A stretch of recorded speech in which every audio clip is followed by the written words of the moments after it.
slowly, slowly.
Nana unu atu o hukia te ia mo atu ai mea opa. Koe mula,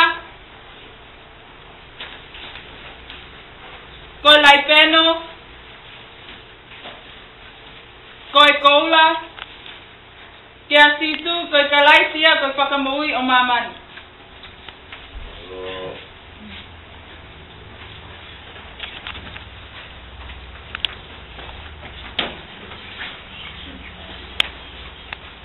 Panonga aku hiwa mai, ai ko ang yellow koe whakongalele, aho da o tua. Panonga aku hiwa mai, ai ko ang yellow koe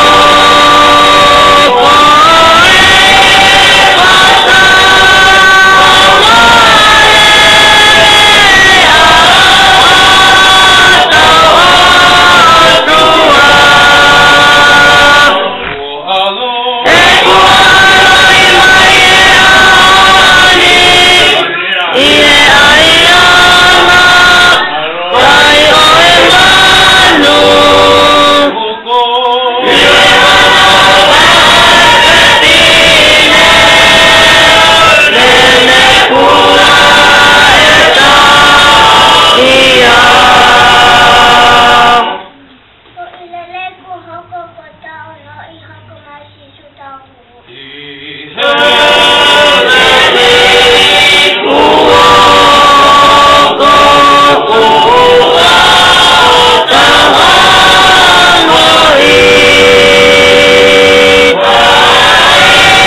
dia ada tahu mengakui ya aku kutope kalau maka kutope yo la ngau kupai pangau aku oh ya wai dia lah sia halo ya kutu kuendi sampai tinggal itu bah ya kita ada Kristen ni lagi ko ya ko mau ko konferensi ya kalau mau kerja kau sana nak kena kelawa dia atau ya makanya ya ko kalama ko nakata lalu sisu ya ko dia ko malo ke spedika mai lau tu kau kai lau tu halo ke po up ke mata ya ho ko patongia ko ni kau ku mana ya dia baya pa na we halo te ai pa tu ya oh kama fa dong ele ai ta si bon dia ake polo ma ya kalau no ma do de polo ale polo ta kamana ai alo kala sia leo ngope malanga mo me ya ikai ke mahino e mau pa nau kada ka u nau kala no ka ko ni kai to ngalo nau bo ya ngalo ya ke rea malo ya ke nau ilo kala no ka o ya ko ya pa malo ka mo to